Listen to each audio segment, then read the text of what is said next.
Welcome back. This is episode 108 of the Veterinary Business Video Show. In today's show, we'll look at the business case for quality medical records and hear some advice for a newly appointed practice manager. We'll hear the views of a dental practice management consultant about finding a balance between personal, professional and practice objectives.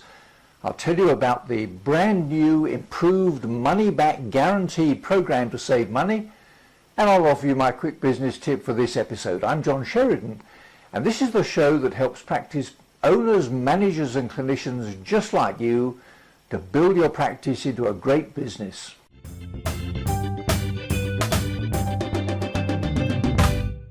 One of those pearls of wisdom that I must have heard years ago and which has stuck in my mind ever since is that you can judge the quality of veterinary medicine in a practice by looking at the quality of the medical records. A significant proportion of the time taken during or immediately after a client consultation involves keying in the medical records in accordance with the SOAP or other protocol you use. Of course, it can be time-consuming, but it's not only essential to maintain good medical standards, but equally important for your veterinary business. Here's a clip in which Gerald Parker, a vet and business consultant in Canada, explains why. This week we're going to be talking about a very interesting subject that causes more backup and more stress and more extra work and more time and more lost charges than almost anything put together in veterinary practice, and that has to do with finishing your medical records or else.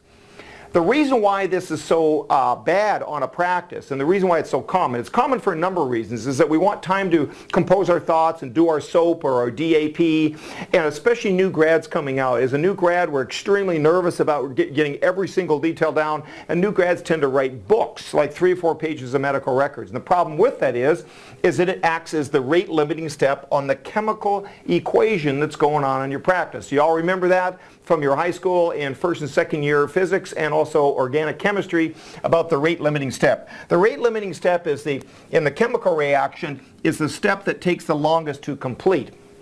And this is the problem with medical records, because here's our sequence right here. The patient comes in, the medical record is either printed off or taken out of the file or brought up on the computer. The receptionist then brings it over to the DVM. The DVM then does their diagnosis and so forth. They then hopefully will create a SOAP or a DAP like subjective, objective, or just data and create the plan, which then give to the tech, which then they can make up the script, make up the invoice and the bill, and then get it up to the receptionist again to complete that whole cycle. The problem is, if it hangs up with the DVM, then all these people downwind are all waiting to see what goes on. And typically in a busy practice, what will happen is that somebody just grabs the record or they complete the invoice by the top of their head and they miss charges. It is the #1 reason for missing charges. So when you talk about, the definition